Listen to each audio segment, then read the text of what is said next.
Hello दोस्तों, कैसे हैं आप सभी। स्वागत है आपका आपके चैनल द आउटलुक क्लासेस में। मैं हूं नीरज और हम लोग डेली के जैसे आज फिर से अपना PYQ स्टार्ट करेंगे जो कि यूपी पुलिस के अकॉर्डिंग आधारित है। ठीक है, तो टाइम वेस्ट ना करते हुए हम लोग सबसे पहले अपना पहला क्वेश्चन सॉल्व करते हैं। देखिए, ये क्वेश्चन जो है आपके यूपी पुलिस में अभी जो एग्ज़ाम हुए थे, जो निरस्त हो चुके हैं, ये उसी का PYQ सॉल्व कराया जा रहा है। ठीक है, तो आप लोग इसे ध्यान से करिए क्योंकि ये क्वेश्चन आपके काम में आएगा। जो अभी आपका अपकमिंग एग्जाम है इस मंथ में, तो आपके काम में आएगा। ठीक है, तो देखिए हम लोग पहला क्वेश्चन सॉल्व करते हैं। क्या पूछा है कि the God of small things, इस पुस्तक के लेखक कौन है। अब देखिए आपके पेपर में ना बुक्स बहुत इंपॉर्टेंट है, आपके जितने भी एग्जाम्स हैं, डेज बहुत इंपॉर्टेंट हैं। ठीक है ना, देखिए आप देखेंगे कि इसी वाले वीडियो में आप कई ऐसे क्वेश्चन बुक्स से और डेज से देखेंगे जो आपके एग्जाम के लिए महत्वपूर्ण है। तो जैसे the God of small things है, इसके जो लेखक है ऑप्शन में क्या क्या है, अरुंधति राय, सूर्यकांत त्रिपाठी, सलमान रुश्दी और अमीश त्रिपाठी। देखिए सलमान रुश्दी पर एक क्वेश्चन ना ऑलरेडी जो हम लोगों ने कल सॉल्व किया था उसमें मैं चर्चा कर चुका हूँ। अब आज बारी आई है अरुंधति राय की।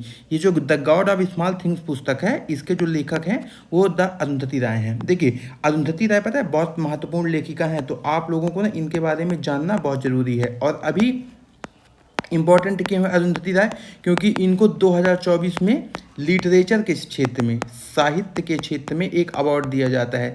उस अवार्ड का नाम है पेन पिंटर अवार्ड। तो पेन पिंटर जो अवार्ड है वो अरुंधति राय को दिया गया है। तो आपके यूपीपी एग्जाम के लिए ये बहुत इंपॉर्टेंट है अरुंधति राय। ठीक है, पेन पिंटर अवार्ड किसके लिए दिया जाता है, साहित्य के क्षेत्र में दिया जाता है। और अगर पूछा जाएगा कि कहाँ दिया जाएगा तो ये लंदन में दिया जाएगा।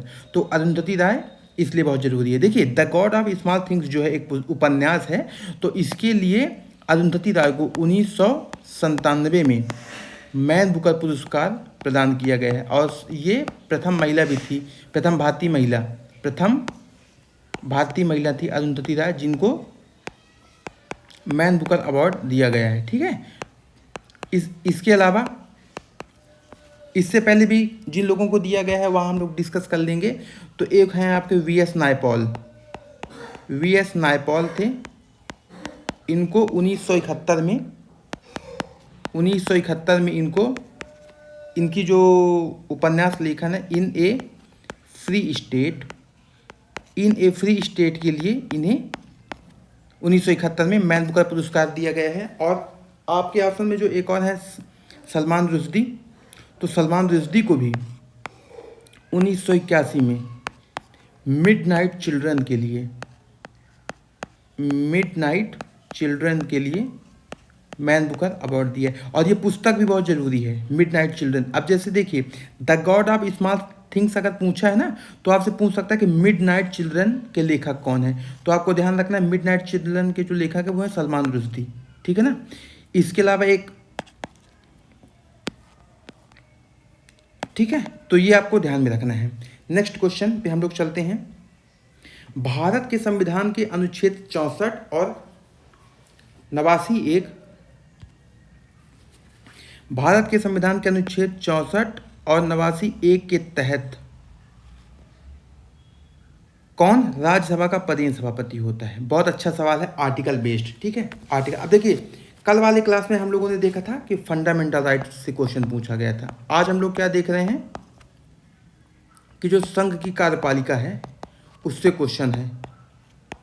तो आप देखें कि पॉलिटी में आपके आर्टिकल, जो इंपॉर्टेंट आर्टिकल से जुड़ी चीज़ें हैं उससे क्वेश्चन पूछा जा रहा है। अब बोल रहे हैं अनुच्छेद 64 और 89(1) के तहत राज्यसभा का पदेन सभापति कौन होता है। तो देखिए इसका आंसर है उपराष्ट्रपति। ठीक है ना, उपराष्ट्रपति जो होता है अभी वर्तमान में कौन है, जगदीप धनखड़ है। तो जगदीप धनखड़ उपराष्ट्रपति हैं, तो ये राज्यसभा के उपसभापति भी हो गए। तो देखिए अब हम लोग इस पर उपराष्ट्रपति से रिलेटेड कुछ आर्टिकल्स को डिस्कस कर लेते हैं, हो सकता है वो आपके एग्जाम में पूछा जा सके। ठीक है, तो जैसे आर्टिकल 63 जो है, आर्टिकल 63 ये क्या बोलता है, ये बोलता है कि भारत का एक उपराष्ट्रपति होगा, ये आर्टिकल 63 बोलता है। आर्टिकल जो 64 है वो क्या बात बोलता है, आर्टिकल 64 ये बोलता है कि जो भारत का उपराष्ट्रपति होगा वो राज्यसभा का पदेन सभापति होगा, राज्यसभा का पदेन सभापति होगा। यही तो आपके सवाल में पूछा गया है। अब आर्टिकल 65 क्या है? आर्टिकल 65 बहुत बड़ा है, लेकिन ये है कि सिंपल बोल रहा है कि यदि राष्ट्रपति नहीं है तो आप ऐसे समझिए कि राष्ट्रपति की अनुपस्थिति में कौन कार्य करेगा? उपराष्ट्रपति। अनुपस्थिति में उपराष्ट्रपति कार्य करेंगे। तो ये आपका आर्टिकल 65 बोलता है, कार्य करेंगे। ठीक है, तो ये 63 में क्या है? भारत का एक उपराष्ट्रपति होगा पहला, और भारत का उपराष्ट्रपति राज्यसभा का पदेन सभापति होगा। ये आर्टिकल 64 बोलता है। और आर्टिकल 65 राष्ट्रपति की अनुपस्थिति में उपराष्ट्रपति कार्य करेंगे। इसके अलावा कुछ और आर्टिकल हैं, जैसे अब आर्टिकल 66 हो गया। तो आर्टिकल 66 क्या बात करता है? आर्टिकल 66 यह बोलता है कि मतलब उपराष्ट्रपति के निर्वाचन की बात कही गई कि निर्वाचन कैसे होगा। तो हम लोग बहुत डिटेलिंग में नहीं जाएंगे, ठीक है ना। अगर डिटेलिंग में जाएंगे तो मतलब जितना आपके पेपर में पूछा जाएगा उन्हीं चीज़ों को यहाँ कवर किया जा रहा है, ठीक है। आर्टिकल 66। इसी प्रकार है 67, आर्टिकल 67। आर्टिकल 67 मुझे लगता है बहुत ज़्यादा इंपॉर्टेंट है। क्यों?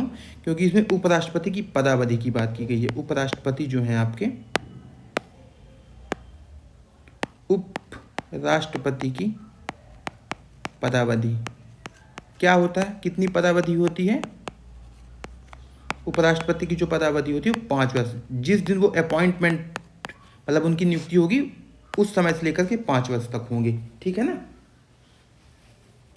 तो उपराष्ट्रपति के बारे में ये आपको आर्टिकल याद रखने हैं। आर्टिकल 63 जिसमें बोलता है कि भारत के उपराष्ट्रपति होगा। आर्टिकल 64 राज्यसभा का पदेन सभापति। आर्टिकल 65 कि राष्ट्रपति की अनुपस्थिति में उपराष्ट्रपति कार्य करेंगे। आर्टिकल 66 जो है वो ये बात कहता है कि उपराष्ट्रपति का निर्वाचन, ठीक है ना। और आर्टिकल 67 उपराष्ट्रपति की पदावधि 5 वर्ष। और उपराष्ट्रपति बनने के लिए किसी व्यक्ति को कितने वर्ष का होना अनिवार्य है? तो याद रखिएगा 35 वर्ष का, ठीक है। नेक्स्ट क्वेश्चन है डेज पर। अब देखिए मैंने आपको शुरुआत में बताया था ना कि आपको बुक्स हो गया, डेज हो गया, इससे क्वेश्चन पूछे जा रहे हैं। तो क्या बोला? निम्नलिखित में से कौन सा दिन भारत में राष्ट्रीय युवा दिवस के रूप में मनाया जाता है? ठीक है, 16 अगस्त, 12 जनवरी, 25 नवंबर, 31 नवंबर। देखिए इसका आंसर तो है 12 जनवरी, लेकिन कुछ एडिशनल चीज़ें देखिए। अब देखिए यहाँ पे राष्ट्रीय युवा दिवस पूछा। अगर आपसे मान लो पूछ ले कि विश्व युवा दिवस कब मनाया जाता है, विश्व युवा दिवस कब मनाया जा रहा है, तो इसका आंसर हो जाएगा क्या? 12 अगस्त। अब इसको आप ऐसे ध्यान में रखिएगा कि अगर राष्ट्रीय पूछेगा तो जनवरी, और अगर विश्व पूछेगा तो अगस्त, ठीक है। अब देखिए ये तो हो गया। मैं ये चाह रहा हूँ कि आपको ना जनवरी के आज जो है जनवरी के जो इम्पोर्टेंट है वो कुछ कवर करवा दिए जाएं। नेक्स्ट PYQ में हम लोग नेक्स्ट मंथ का देख लेंगे। तो देखिए 10 जनवरी को कौन सा दिवस मनाया जाता है? विश्व हिंदी दिवस। विश्व हिंदी दिवस 10 जनवरी को। 15 जनवरी को जो दिवस मनाया जाता है वो है थल सेना दिवस। थल सेना दिवस। 23 जनवरी को मनाया जाता है पराक्रम दिवस। और ये जो दिन मनाया जाता है पराक्रम दिवस, ये सुभाष चंद्र बोस का जन्म दिवस है। तो ये ध्यान रखिएगा, भारत सरकार ने सुभाष चंद्र बोस के जन्म दिवस को पराक्रम दिवस के रूप में मनाने का निर्णय लिया था। तो आपसे सवाल ये भी बन सकता है कि पराक्रम दिवस जो है वो किनके नाम पर मनाया जाता है? तो वो सुभाष चंद्र बोस हो गया, ठीक है। नेक्स्ट क्या है? इसी मंथ में अब देखिए इस बार लोकसभा के चुनाव हुए हैं, तो उस पॉइंट ऑफ व्यू से ये ध्यान रखिएगा जो राष्ट्रीय मतदाता दिवस है वो राष्ट्रीय मतदाता दिवस 25 जनवरी को होता है। राष्ट्रीय मतदाता दिवस, ठीक है।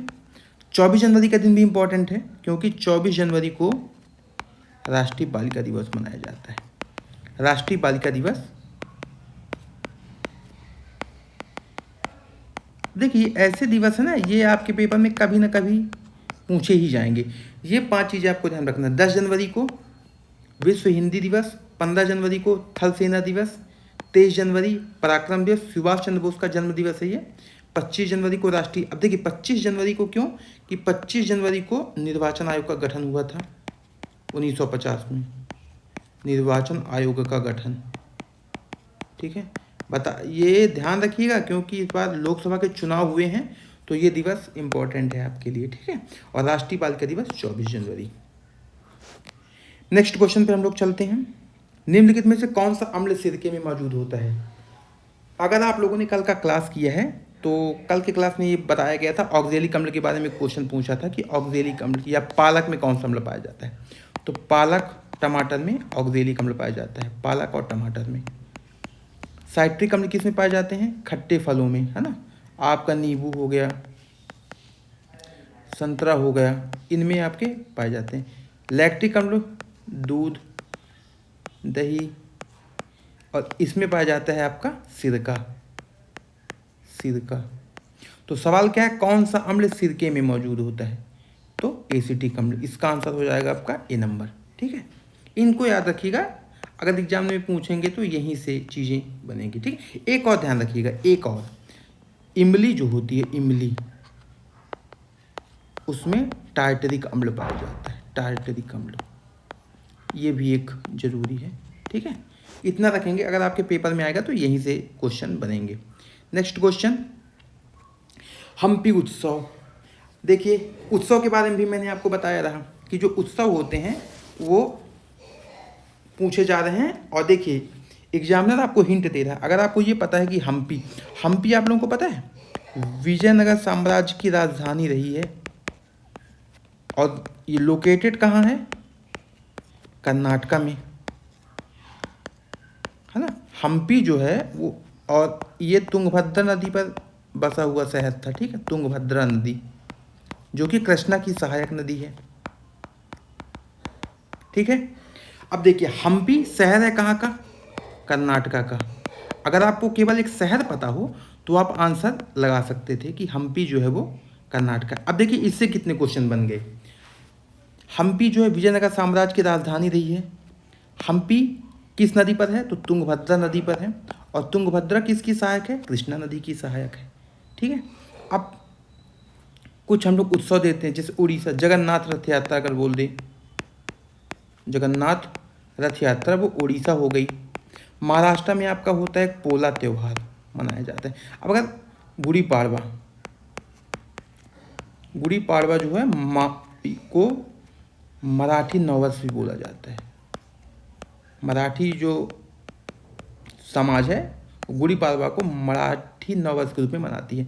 कर्नाटका में तो एक आपका हम्पी नृत्य उत्सव हो गया, एक और त्यौहार मनाया जाता है कैल पौध, कैल पौध। अब देखिएगा कैल पौध कर्नाटका नाम मिल रहे हैं, तो ये ध्यान रखिएगा। गुजरात आपका गरबा के लिए फेमस है, गरबा चर्चा में है, क्यों? क्योंकि यूनेस्को का एक इंटेंजिबल साइट होता है, उसमें गरबा को शामिल किया गया है। ठीक है, तो याद रखिएगा, अगर लेटेस्ट पूछे तो गरबा हो जाएगा आंसर। अब हम लोग नेक्स्ट क्वेश्चन में चलते हैं अपने। निम्नलिखित में से किस मंत्रालय के पास, देखिए मंत्रालय से जुड़ा एक सवाल पूछा था, कौन सा था? अगर आपको याद हो, कारपोरेट। अब देखिए एक मंत्रालय, फिर और इसमें हिंट दिया होगा आपको, अगर आप ध्यान से पढ़ेंगे तो हिंट मिलेगा आपको। कैसे हिंट? बोला निम्नलिखित में से किस मंत्रालय के पास जनसंचार के विभिन्न माध्यम और प्रिंट मीडिया के विनियमन के माध्यम से सरकारी नीतियों, योजनाओं और कार्यक्रमों के बारे में जानकारी प्रसार। अब देखिए प्रसारण की बात कर रहा है और जनसंचार, तो आप देखेंगे यहाँ पे एक मंत्रालय ना, सूचना और प्रसारण मंत्रालय। तो अगर आपको नहीं भी पता तो आप ऐसे आंसर लगा सकते हैं। इसका सही आंसर क्या है? सूचना और प्रसारण मंत्रालय। ठीक है, नेक्स्ट क्वेश्चन, राष्ट्रीय विषाणु विज्ञान संस्थान निम्नलिखित में से किस स्थान पर स्थित है? अब देखिए इंस्टीट्यूशन से जो जुड़ा क्वेश्चन था वो कल वाले पेपर में भी हम लोगों ने सॉल्व किया है और आज भी पूछा है। ठीक है, तो क्या है कि राष्ट्रीय विषाणु विज्ञान संस्थान कहाँ है? वायरोलॉजी, ये कहाँ है? इसका आंसर है पुणे में। कहाँ है? पुणे में। पुणे में कुछ चीज़ों के संस्थान और हैं, जैसे भारतीय मौसम वेधशाला, भारतीय मौसम वेधशाला, ये पुणे में है, तो ध्यान रखिएगा, ठीक है ना। पुणे में एक और है, क्या है, Indian security press, Indian security press, security press, ठीक है। 2-4 संस्थान हैं, वो हम लोग नोट डाउन कर लेते हैं, ठीक है। हो सकता है ये आपके पेपर में पूछ ले, जैसे केंद्रीय तंबाकू संस्थान, एक मिनट, केंद्रीय तंबाकू अनुसंधान संस्थान, ये कहाँ है, ये आपके राजमुंद्री, आंध्र प्रदेश में, राजमुंद्री में, ठीक है ना। अगला एक और दो चार देख लेते हैं हम लोग, ठीक है, क्योंकि संस्थान इतने सारे हैं ना कि हर को हम लोग कवर कर नहीं पाएंगे। भारतीय पेट्रोलियम संस्थान, ये कहाँ पे है, ये है देहरादून में, कहाँ है ये, देहरादून में है, ठीक है। केंद्रीय नारियल अनुसंधान संस्थान, ये कहाँ है, केंद्रीय नारियल अनुसंधान संस्थान जो है वो है आपके केरल का एक शहर है कासरगोड, उधर प्रोडक्शन भी होता है इन चीज़ों का, है ना, कासरगोड। और एक है, ये जरूर याद रखिएगा, एक है भारतीय खगोल संस्थान, भारतीय खगोल संस्थान, ठीक है, भारतीय खगोल संस्थान, ये आपके बेंगलोर में है। तो ये कुछ इम्पोर्टेंट संस्थान हैं। ऐसे ही हम लोग डेली क्लासेस करेंगे ना, तो थोड़ा थोड़ा, अब देखिए, अगर आप थोड़ा थोड़ा पढ़ेंगे तो आपको भी याद हो जाएगा। अगर यहाँ पे केवल आपको 4 याद करवाई जा रही है, ठीक है ना। पहला क्या, केंद्रीय तंबाकू अनुसंधान संस्थान राजमुंद्री, भारतीय पेट्रोलियम देहरादून, नारियल अनुसंधान संस्थान कासरगोड, और खगोल संस्थान बेंगलोर में है, ठीक है। नेक्स्ट सवाल, भारत में बाल संरक्षण और कल्याण के लिए आपातकालीन टोल फ्री हेल्पलाइन नंबर क्या है। देखिए, कल वाले पेपर में हम लोगों ने क्लास में टोल फ्री नंबर की चर्चा की थी ना, और आज वाले में भी इसका जो रियल आंसर है वो 1098 है, ठीक है।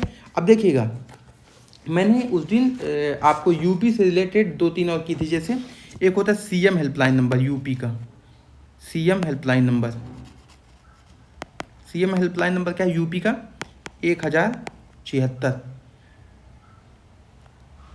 और एक मैंने बताया था पुलिस का नंबर, पुलिस हेल्पलाइन, वो है 112। और 1098 जो हम लोगों ने बात की थी वो था child helpline number, child helpline number, ठीक है ना। अब लॉ एंड ऑर्डर वाली बात भी मैंने जो दोहराई थी उसी से रिलेटेड ये चीज़ें हैं, लॉ एंड ऑर्डर, तो इनको आपको ध्यान में रखना पड़ेगा, ठीक है। अगला सवाल है, निम्नलिखित में से कौन उत्तर प्रदेश राज्य में सर्वोच्च रैंकिंग। अब देखिए, कल वाले पेपर में क्या हम लोगों ने डिस्कस किया था कि जिले का कौन होता है, तो बात हम लोगों ने क्या पढ़ा था, एसपी।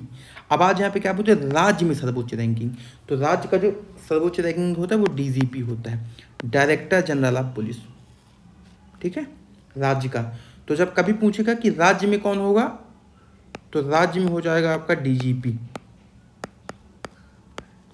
और अगर जिले में पूछेगा तो कौन हो जाएगा, एसपी, ठीक है। ये 2 चीज़ें याद रखिएगा।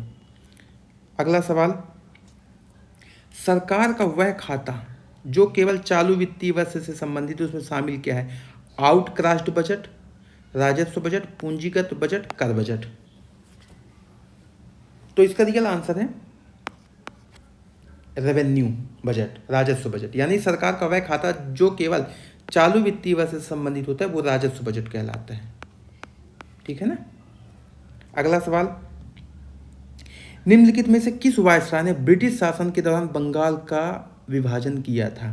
देखिए, सबसे पहले बंगाल विभाजन पूछा है, ठीक है ना। बंगाल विभाजन कब हुआ था? बंगाल विभाजन हुआ था 1905 में। अगर देखिए इसको भी लगाने के अपने ट्रिक हैं। अगर आपको ये पता है ना कि बंगाल विभाजन किस वर्ष हुआ था, तो आप यहाँ से सॉल्व कर सकते हैं। तो बंगाल विभाजन हुआ था 1905। अब आपको ये अगर ध्यान हो कि 1905 में कौन था गवर्नर, तो उस समय कौन था गवर्नर? Lord Curzon. ठीक है, तो आंसर क्या हो जाएगा? किस वायसराय ने ब्रिटिश शासन के दौरान बंगाल का विभाजन किया था? लॉर्ड कर्जन ने किया था। अब देखिए लॉर्ड कर्जन जो हो गए ना, तो उसके बारे में हम लोग कुछ और एक दो इंपॉर्टेंट पॉइंट देख ही लेते हैं, क्योंकि ये पेपर में कभी ना कभी पूछा जाएगा। ठीक है, क्या क्या था लॉर्ड कर्जन के काम, कौन कौन से थे, तो इसको हम लोग स्टार करके पढ़ते हैं। इसने क्या काम किया है? देखिए, एक तो इसने गुप्तचर विभाग की स्थापना की। गुप्तचर विभाग की स्थापना इसके कार्यकाल में की गई थी। ठीक है, पहला। दूसरा क्या है? भारतीय पुरातत्व विभाग की स्थापना इसके समय में की गई थी। इसी के समय में एक पुलिस आयोग का गठन किया गया था, पुलिस आयोग। ठीक है ना, पुलिस आयोग किसकी अध्यक्षता में? एंड्रू फ्रेजर की अध्यक्षता में पुलिस आयोग का गठन किया गया था। तो ये उनके किसके? लॉर्ड कर्जन के कुछ महत्वपूर्ण काम हैं। लॉर्ड कर्जन के महत्वपूर्ण काम है। लेकिन लॉर्ड इरविन, लॉर्ड रीडिंग ये भी जरूरी है अपने लिए। लॉर्ड इरविन क्यों जरूरी है भाई? क्योंकि पहले लॉर्ड रीडिंग का देखते हैं। लॉर्ड रीडिंग के कार्यकाल में ना स्वराज्य पार्टी का गठन हुआ था। स्वराज्य पार्टी 1923 में। ठीक है, और जो चौरा चौरी की घटना हुई थी, जो हम लोगों ने कल अपने पेपर में पढ़ा था, चौरा चौरी जो घटना हुई थी, वो भी लॉर्ड इरविन। एक मिनट, सॉरी, जो लॉर्ड इरविन है और लॉर्ड रीडिंग है, ये जो दोनों घटनाएं मैंने बताई है, स्वराज पार्टी का गठन और चौरा चौरी घटना, ये लॉर्ड रीडिंग के कार्यकाल में थी। और लॉर्ड रीडिंग का कार्यकाल क्या था? 1921 से 26।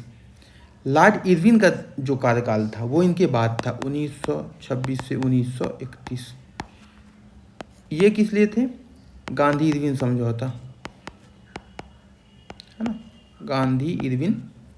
और लॉर्ड इरविन के कार्यकाल में ही लॉर्ड इरविन जो गोलमेज सम्मेलन प्रारंभ हुआ था लंदन में, गोलमेज सम्मेलन, वो इन्हीं के कार्यकाल में स्टार्ट हुआ था। ठीक है, तो इन चीज़ों को ध्यान, अगर पूछे कि गुप्तचर विभाग की स्थापना किनके कार्यकाल में हुई थी, तो ये हो जाएगा लॉर्ड कर्जन। भारतीय पुरातत्व विभाग की स्थापना लॉर्ड कर्जन। एंड्रू फ्रेजर की अध्यक्षता में पुलिस आयोग का गठन। ये पूछ सकता है कि एंड्रू फ्रेजर ने किस आयोग की अध्यक्षता की थी, तो पुलिस आयोग, है ना, तो ये भी पूछ सकता है क्वेश्चन में। इन चीज़ों को आपको ध्यान में रखना है। नेक्स्ट सवाल है हमारा, व्यावसायिक उपयोग के लिए सब्जियां, फूल और फल उगाना किस नाम से जाना जाता है? 4 ऑप्शन है, चारों के अपने अपने काम हैं। सेरीकल्चर रेशम उत्पादन के लिए फेमस है। ठीक है, पीसी कल्चर मत्स्य पालन के लिए या मछली पालन के लिए। विटीकल्चर अंगूर उत्पादन के लिए, अंगूर उत्पादन। और हार्टिकल्चर जो है ये व्यावसायिक रूप से जो एक क्वेश्चन पूछा, सब्जियां, फूल, फल उगाना कमर्शियल रूप से, तो ये हो जाएगा हॉर्टिकल्चर। ठीक है, तो सेरीकल्चर रेशम, पीसी कल्चर मत्स्य पालन। अगर ये देखिए, ये जो विटीकल्चर ना, ये बहुत पूछता है। ठीक है, तो विटीकल्चर अंगूर उत्पादन, इनको आप ध्यान में रखिएगा। अगला सवाल, निम्नलिखित में से भारत के किस बंदरगाह को अरब सागर की रानी? अगर आप कल का मेरा क्लास जाकर देखें, मैंने स्पेशली बताया था कि जो कोच्चि बंदरगाह है केरल में, इसको अरब सागर की राजधानी कहा जाता है। ठीक है, और एक है जो हम लोगों ने पढ़ा था नाभा सोवा करके है ना, ये जवाहरलाल नेहरू पोर्ट, वो भारत का सबसे बड़ा कंटेनर पोर्ट है, कंटेनर पोर्ट। मुंबई जो है भारत का सबसे बड़ा प्राकृतिक बंदरगाह है, भारत का सबसे बड़ा प्राकृतिक बंदरगाह है, प्राकृतिक बंदरगाह है।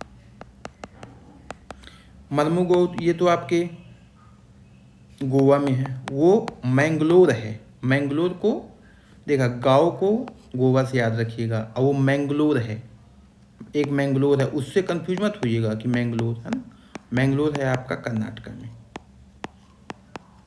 ये बंदरगाह हो गए, तो इसका आंसर हो जाएगा आपका कोच्चि।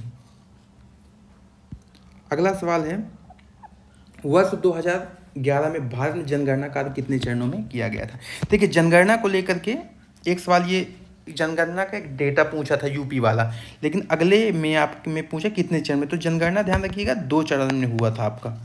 अभी तक तो वैसे 21 वाला हुआ नहीं है ना, तो 2011 का डेटा ही आपको ध्यान रखना। देखिए जनगणना जो मेन काम होता है ना, वो संघ सरकार का होता है, यानी कि केंद्र सरकार का काम होता है, और संघ सरकार की ओर से ये काम कौन करता है?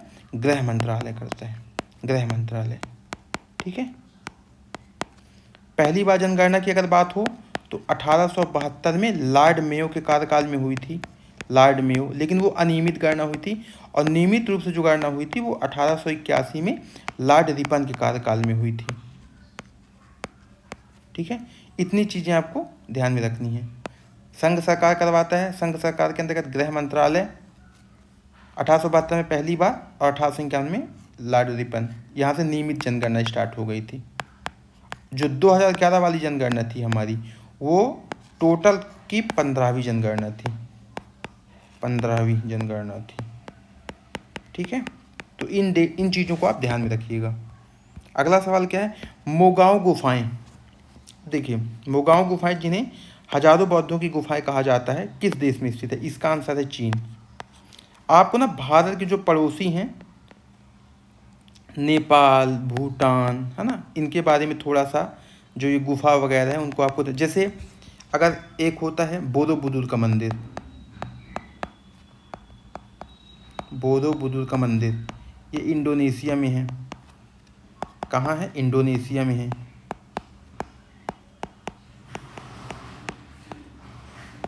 ठीक है ना, ये ध्यान रखनी। अंकोर वाट का मंदिर, जो भगवान विष्णु के लिए जाना जाता है, अंकोर वाट, अंकोर वाट मंदिर, ये कहाँ है? ये कंबोडिया में है। तो ऐसी चीज़ों को आपको ध्यान में रखना है। ठीक है, नेक्स्ट सवाल, उत्तर प्रदेश में कुंभ मेला का उत्सव किन नदियों के संगम पर मनाया जाता है? देखो सबसे पहले कुंभ मेला के बारे में हम लोग जान लेते हैं। कुंभ मेला जो होता है भारत के 4 शहरों में आयोजित होता है। कौन कौन से 4 शहर होते हैं वो?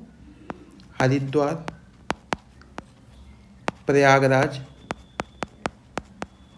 नासिक, उज्जैन। ठीक है, हरिद्वार में गंगा नदी के तट पर, प्रयागराज में गंगा एवं यमुना के तट पर, गंगा एवं यमुना, नासिक में गोदावरी नदी के तट पर, गोदावरी नदी के तट पर, और जो उज्जैन में है वो क्षिप्रा नदी के तट पर।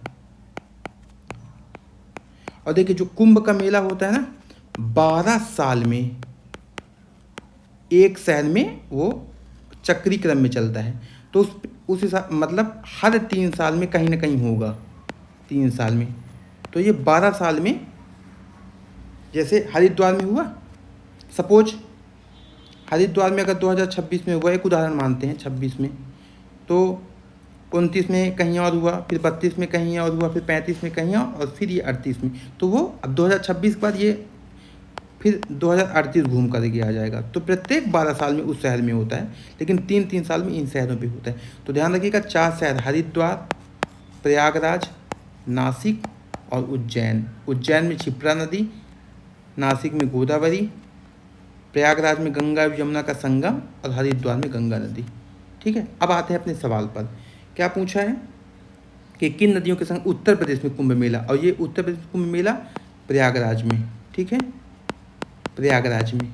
इसका आंसर हो जाएगा गंगा यमुना। और देखिए गंगा यमुना है, यहाँ पे जो ऑप्शन है सरस्वती अब विलुप्त मानी गई है। ठीक है ना, तो वहाँ से हो जाएगा। अगला सवाल है, उत्तर प्रदेश वित्तीय निगम निम्नलिखित में से किसके विकास के लिए वित्तीय सहायता प्रदान करती है। देखिए वित्त की बात हो रही है तो वित्त किसके लिए चाहिए, बड़े काम के लिए, है ना। अब इंडस्ट्री का डेवलपमेंट करना है तो यहाँ से आप उद्योग आंसर लगा सकते हैं, वित्तीय निगम। नेक्स्ट सवाल, अगला सवाल है, उत्तर प्रदेश का दुधवा राष्ट्रीय उद्यान किस जिले में स्थित है। देखिए उत्तर प्रदेश का जो राष्ट्रीय उद्यान है ना दुधवा, यह है आपका, ये एकमात्र राष्ट्रीय उद्यान है उत्तर प्रदेश का। कहाँ है, लखीमपुर खीरी जिले में। ये क्षेत्रफल की दृष्टि से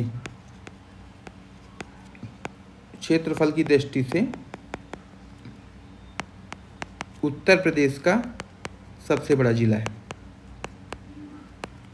सबसे बड़ा जिला है, ये भी ध्यान रखिएगा। ठीक है, अभी उत्तर प्रदेश में आपके ना 4 टाइगर रिजर्व हैं, ये भी ध्यान रखिएगा, 4। ठीक है, 4 टाइगर रिजर्व, जिसमें लेटेस्ट में जो था वो रानीपुर वन्य जीव अभयारण्य। कहाँ है, ये चित्रकूट डिस्ट्रिक्ट है, बुंदेलखंड एरिया में, बुंदेलखंड एरिया में। ठीक है, इसको ध्यान रखिएगा। अगला सवाल है, 2006 में संयुक्त राष्ट्र मानवाधिकार आयोग का नामकरण बदल दिया गया, उसका नाम बदलकर क्या किया गया। देखिए 2006 में UNHRC कर दी गया था, HRC। यहाँ पे C का मतलब काउंसिल से है और काउंसिल का मतलब होता है परिषद। तो जहाँ आपको परिषद शब्द दिख जाए, अब देखिए ये H का मतलब ह्यूमन से ही है ना, ह्यूमन। तो ह्यूमन कहाँ है, यहाँ ह्यूमन राइट काउंसिल। इसका आंसर है A, 2006 में। इसका जो हेड क्वार्टर है वो कहाँ है, स्विट्जरलैंड के जिनेवा में है। ठीक है ना, वर्तमान में इसमें 47 सदस्य देश हैं। तो मुख्यालय अगर पूछा है HRC का तो जिनेवा ध्यान रखिएगा, 2006 में स्थापना हुई थी। ठीक है, अगला सवाल,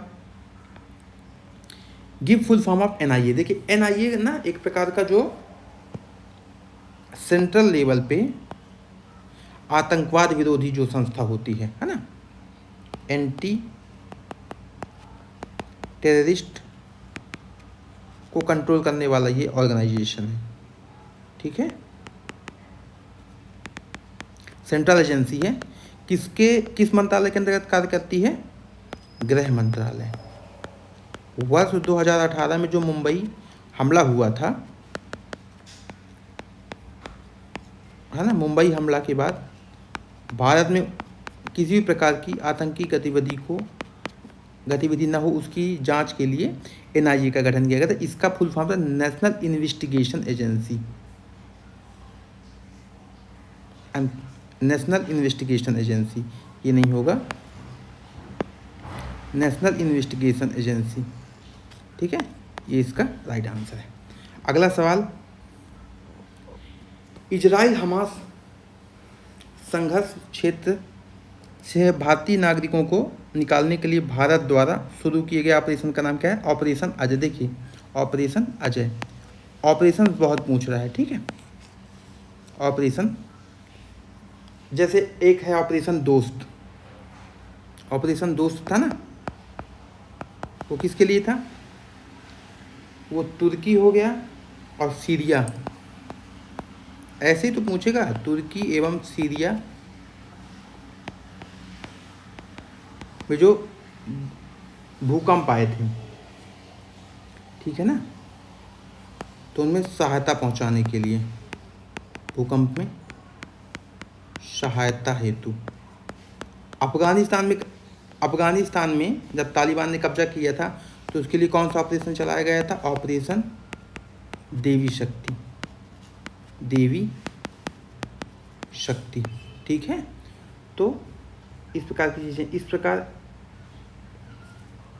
ऑपरेशन जो गंगा है तो वो यूक्रेन से संबंधित है। ऑपरेशन गंगा किससे है, यूक्रेन और रूस का जो युद्ध हो रहा था ना, तो वो ऑपरेशन गंगा यूक्रेन से संबंधित है। ठीक है। एक ऑपरेशन क्या है, ऑपरेशन संकल्प।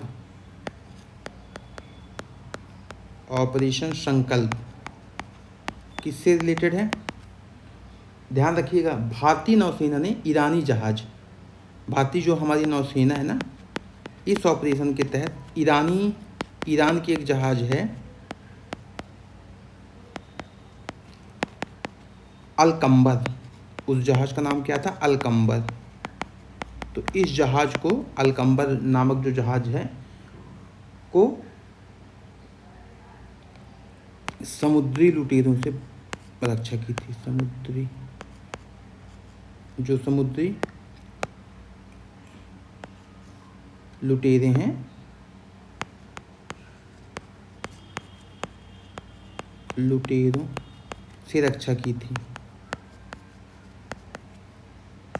ठीक है। तो आपको ये कुछ ऑपरेशंस हैं, ऑपरेशन संकल्प, ऑपरेशन देवी शक्ति, ऑपरेशन दोस्त, ये आपको ध्यान में रखने हैं। नेक्स्ट सवाल है, प्रधानमंत्री श्री नरेंद्र मोदी ने नवनिर्मित हवाई अड्डे का, उसमें ये करंट अफेयर्स का क्वेश्चन है। ठीक है। तो जो अयोध्या में एक नवनिर्मित हवाई अड्डा है अयोध्या में, उसका क्या नाम था, महर्षि वाल्मीकि। ठीक है ना, जो रामायण से संबंधित थे, महर्षि वाल्मीकि अंतर्राष्ट्रीय हवाई अड्डा उसका नाम रखा गया था। अगला सवाल है, ब्रिक्स 2024 के लिए किस देश की अध्यक्षता में 1 जनवरी 2024 से प्रारंभ हो गई। देखिए 1 जनवरी 2024 से जो ब्रिक्स है वो रूस की अध्यक्षता में हुई है। इसके पहले जो 15वां जो ब्रिक्स था वो जोहानिसबर्ग में हुआ था। जोहानिसबर्ग ये कहाँ है, ये साउथ अफ्रीका में, दक्षिण अफ्रीका, साउथ अफ्रीका में।